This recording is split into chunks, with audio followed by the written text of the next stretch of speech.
Ia santai saja menanggapi kesalahpahaman itu. Tapi khusus untuk yang kasus hukum, ia mengaku sedikit terganggu. Meski begitu, Donna tidak berniat untuk ambil tindakan atas kesalahpahaman ini. Kalau misalnya pencemaran nama baik ya, selama itu aku tidak merasa terlalu dirugikan juga dan masalahnya cepat clear tahu yang sebenarnya seperti apa, ya dan ajalah gitu. Agar tidak lagi terkena getah atas perbuatan orang lain yang bernama sama, pernah kepikiran untuk ganti nama nggak sih, Don?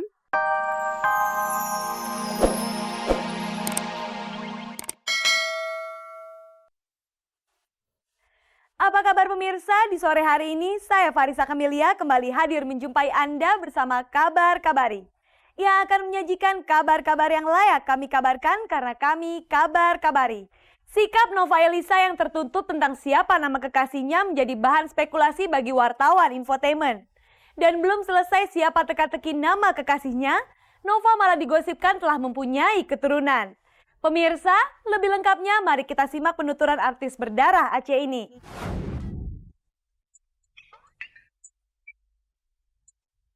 Usia kejayaan sebagai artis tidak akan selamanya berada di genggaman. Menyadari hal itu, Nova Eliza mulai mengintip peluang bisnis sebagai ladang masa depan. Bukan bisnis makanan atau pakaian yang menjadi bidang ketertarikannya, melainkan sebuah bisnis media massa. Bersama teman-temannya, Nova Eliza terjun ke dunia tulis-menulis. Ya, jadi ceritanya gue punya sahabat 4 orang gitu dan mereka duluan udah terjun ke dunia bisnis gitu.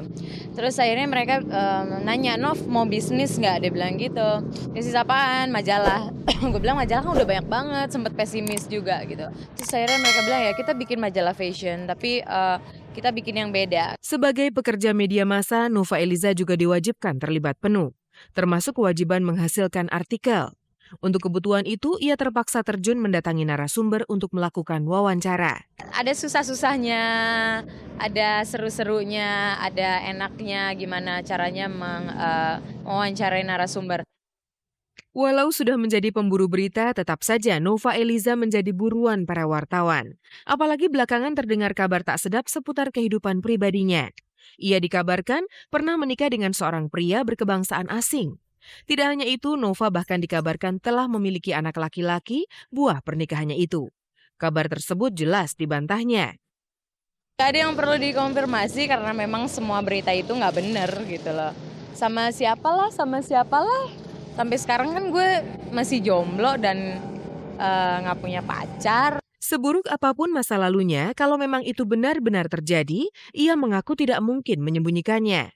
Apalagi kalau sudah memiliki anak yang merupakan darah dagingnya sendiri. Ia tidak mungkin mengingkari. Gila ya gue, Sinting punya anak itu sesuatu hal yang sangat membahagiakan. Gue seneng sama anak kecil, gue seneng sama bayi gitu ya. Terus masa iya sih gue ngumpet-ngumpet kawinnya aja gak pernah, belum. Walau jengkel didera kabar tak sedap yang tidak jelas asal-usulnya, mantan kekasih DJ Riri ini enggan mengorek-ngorek sang penyebar isu. Gue berani nantangin siapa yang bilang kalau gue udah pernah nikah itu.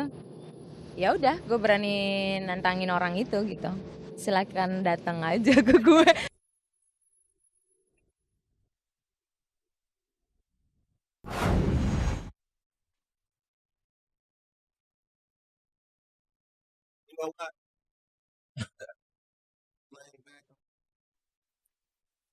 Selain bertubuh bugar untuk keperluan pekerjaan, Masayu Anastasia juga dituntut bertubuh langsing. Lagi-lagi demi pekerjaannya sebagai selebritis yang harus selalu tampil indah. Kabarnya untuk memenuhi tuntutan itu, Masayu sampai rela menghabiskan banyak uang di klinik kecantikan. Demi tubuh yang langsing tanpa lemak, Masayu dikabarkan melakukan suntik serta sedot lemak di beberapa bagian tubuh yang rawan timbunan lemak. Tidak hanya itu, kabar yang beredar sebuah klinik kecantikan di kawasan Dharma Wangsa menjadi tempat langganan Masayu untuk mempermak tubuh dan memperindah warna kulitnya. Ditemui di sebuah acara, Masayu membantahnya. Tapi ia tidak menolak jika disebut sering mengunjungi klinik tersebut. Oh enggak, aku cuma ini, muka. Makanya ini masih, oh enggak, perawatan muka. Soalnya kadang-kadang kan gara-gara makeup tiap hari, syuting sampai pagi, jerawatan gitu kan. Wajah memang menjadi perhatian utama Masayu di samping kesehatan tubuhnya. Apalagi wajah yang merupakan modal utamanya dalam bekerja ini memiliki jenis kulit yang sangat sensitif. Aku kalau misalnya buat muka, aku cuma yang bener-bener buat ngilangin jerawat. buat apa, soalnya kan, karena kena makeup tiap hari dan kulit aku tuh sebenarnya sensitif banget. Jadi ya begitu harus pakai obat, kalau enggak, Kalau untuk mencapai ukuran tubuh ideal dambaannya, ia lebih memilih berolahraga daripada cara instan dengan melakukan sedot lemak. sejauh ini sih belum ya. Aku pengen yang alami, pengen yang bener-bener yang olahraga banget. Kalau misalnya olahraga justru ngurusin juga, sehat juga iya gitu kan. Lebih seru dan lebih berbentuk gitu. Cie. Segala hal yang berhubungan dengan jarum suntik, Masayu mengaku anti. Ia pun tidak pernah berniat untuk melakukan operasi plastik untuk sebuah kesempurnaan penampilan. Aku lebih suka yang alami-alami aja. Serem kalau misalnya operasi-operasi gitu. Tanpa permak saja, ia sudah terlihat sangat menarik. Tidak heran kalau banyak pria yang berusaha merebut cintanya. Kabar yang beredar, cinta Masayu yang sempat kosong setelah ditinggal pergi Jonathan Frizzy telah menemukan tambatannya. Pria beruntung itu adalah penyanyi Glenn Fredly. Benar nggak sih? Aku mengagumi sekali lagu-lagunya dia.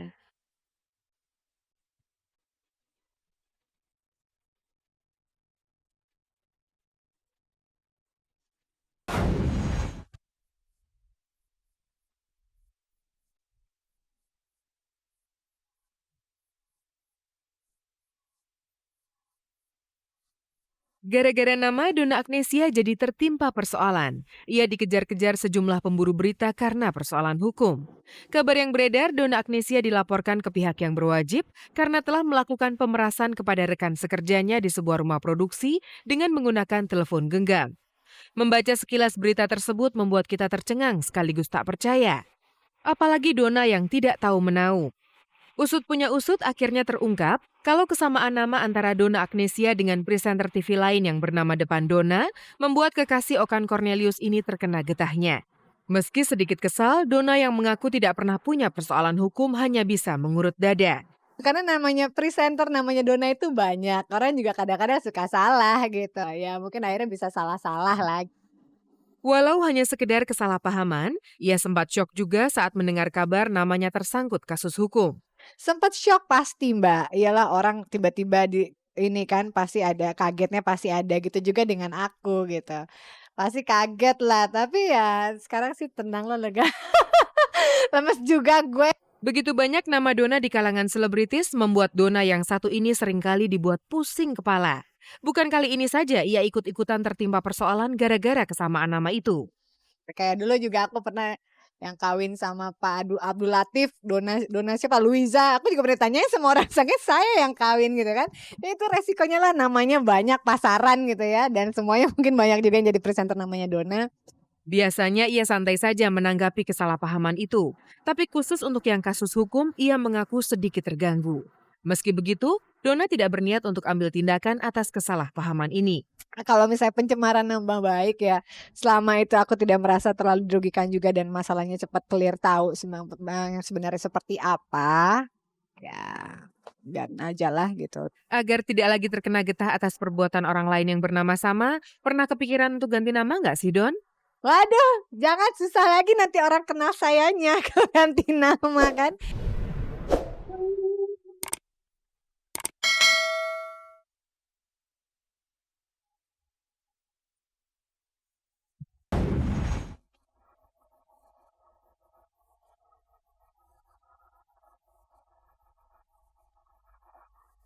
Hubungan asmara Gading Martin dengan Astrid Tiar yang sempat putus sambung, kabarnya akan segera berakhir di pelaminan di penghujung tahun nanti.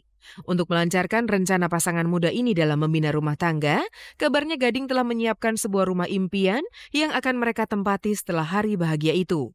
Ditemui di sebuah acara, Gading menjelaskan rencana bahagia mereka. Yang pasti gue puji Tuhan Desember punya rumah sendiri. Ya kalau masalah nikah nantilah, nabung dulu lah. Masa pacaran yang nyaris 2 tahun membuat Gading dan Astrid yakin akan keseriusan cinta mereka. Tapi untuk segera melangkah ke pelaminan, Gading merasa belum mendapat panggilan. Banyak hal yang harus ia persiapkan sebelum melepas masa lajangnya. Gue salut sama Astrid, Astrid siap. Astrid dewasa di atas umurnya dia gitu. Selain cinta, kesiapan mental dan keyakinan adalah modal utama sebuah pernikahan. Itulah yang belum 100% dimiliki Gading, meski cintanya pada mantan kekasih Eros Chandra ini begitu menggunung. Sebenarnya sih kalau material ya udah kita bisa cari lah ya duit. Yang paling siap harusnya hati.